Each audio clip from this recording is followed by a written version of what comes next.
This time it is a label, and I'm very happy to have Eva here on my side as CEO of LUPACO, a company which was founded when was it founded? 2010. 2010. Almost 7 years ago. Yes, almost 7 years ago, in the south of Germany, in Bavaria, near Munich. Yes.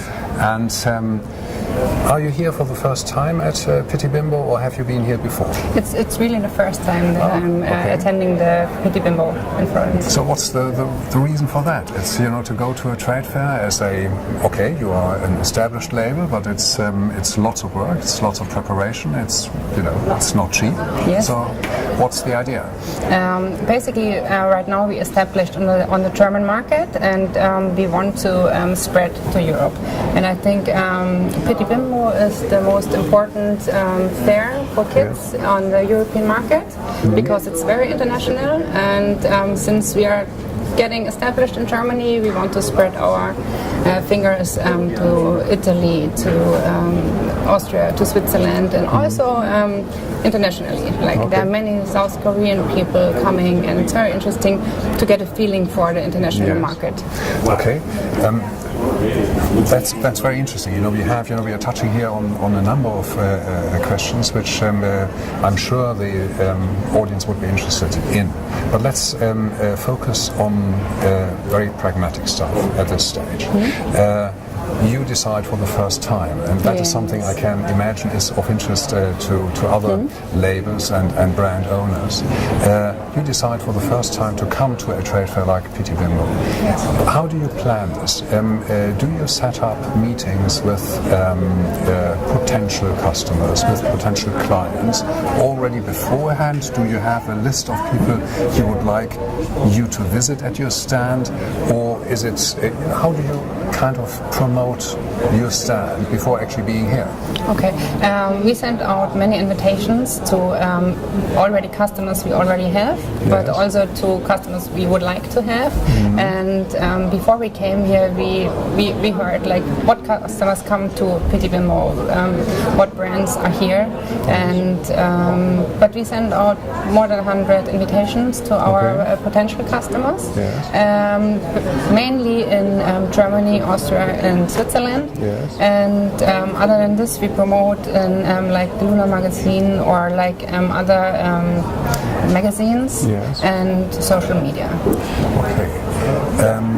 Perhaps we should, talk briefly about the actual, brand, your brand, your products. Give us some information. It's very, from the beginning, focus on outdoor. Yes. And that is a very complex product because of many materials, etc. Correct. Tell us, first of all, why did you decide to take this focus? Yes. And then how did you, what was the first product you offered to your customers? Yes. Basically, I had a son, Luca, the name is Luca, Paul and Co, LUPACO Munich, and he went to a kindergarten, basically to a mother who took care of the children 2 hours a day, and she only went outside. It was like the wild kindergarten, and it was raining, it was snowing, and especially for the small ones. He started when he was 18 months, and basically for the small ones you only had the really waterproof but not non-breathable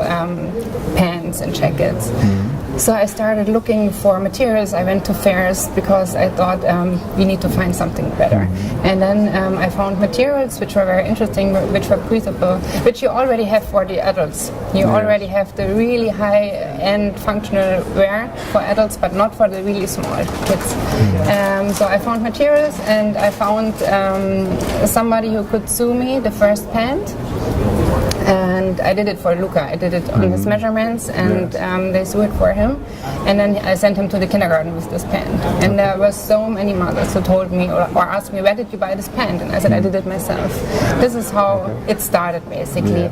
And then I went to more fairs, and I did some fabric sourcing.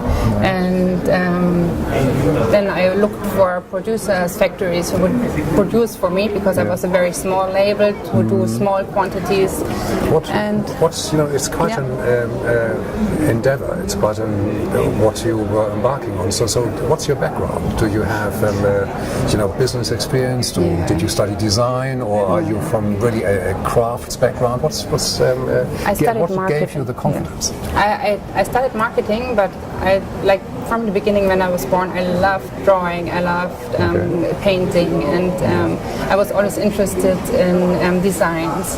And basically, I was doing sports marketing. I see. It really started with my son. It really started with the son who went to the kindergarten outside, and I didn't find any proper clothes. Okay. Yeah. Good. Next step, you need to produce. Yes. These items. Yes. Where do you do that? Do you do that in Germany? I don't think so. No. So how does that work? I went to Paris to a fabric fair, and I found a company who does production in Hong Kong. Basically, the headquarters based in Hong Kong, but the factories are in Shenzhen, which is very close to the border because of And I went there several times to look how is it fair trade? How are the workers paid? How is the whole situation there?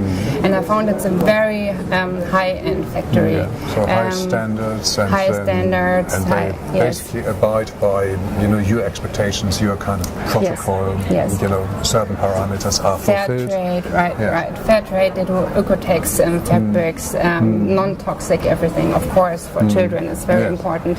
And so I went there, and basically, I think they liked the idea of doing this niche product for us, and they said, okay, we like the idea, we want to help you, we start with a small quantity. And that's basically, I was kind of lucky to find them. Yes. But you mentioned you went to a trade fair in France. Yes. Which trade fair did you go to? Can you remember? Yes, it's the Tex World. Ah, okay. Yeah. Good. And it's not only a fabric fair, but also the factories present their booths, and then you can find. Is it any way, you're now in business, with this business for 7 years, nearly 7 years. Are you looking at materials all the time?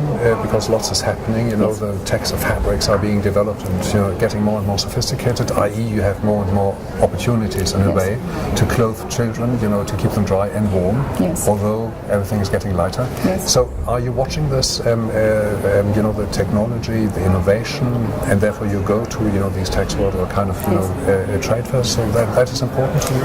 Yeah, basically 2 years ago I did everything myself. My husband and I, we did everything ourselves, the selling, everything. And then I found I had a booth at the ISPO in Munich, and then we found an agency who now does all the sourcing for us, who's taking care of the factories and does the sourcing for us. So what I do is now if I design something, I tell her I need a waterline of 20,000, I need it to be breathable, I need it of course to be Oekotex, and they source everything for me. I tell her the colors I want, I tell her the feeling I want, and now they do everything for us.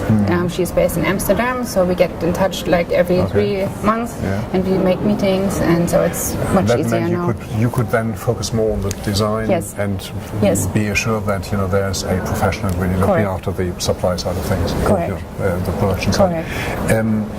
So you started work, the first products were there. How did you get them into the shop? Did you focus on Bavaria in the south of Germany first, or so? Again, how did you roll it out? Yes, it was very, I don't know if you said in English, blue-eyed. I was very... I ordered... Naive. Naive, yes, that's how you say it. I placed the order with the factory, and I didn't have one customer. So the products came, I'm like, okay, now I need to find customers, which was really a little bit naive.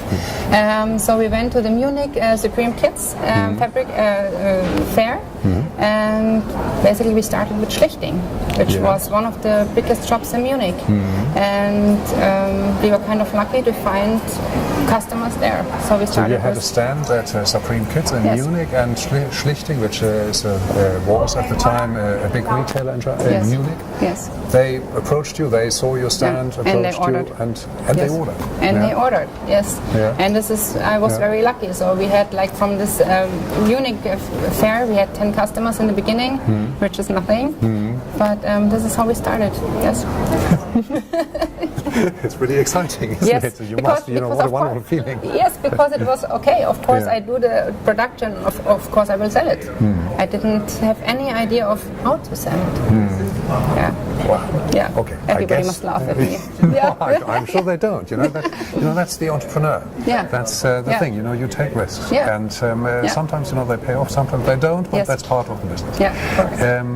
Okay, but now you're much better established. Yes. Is there a certain focus?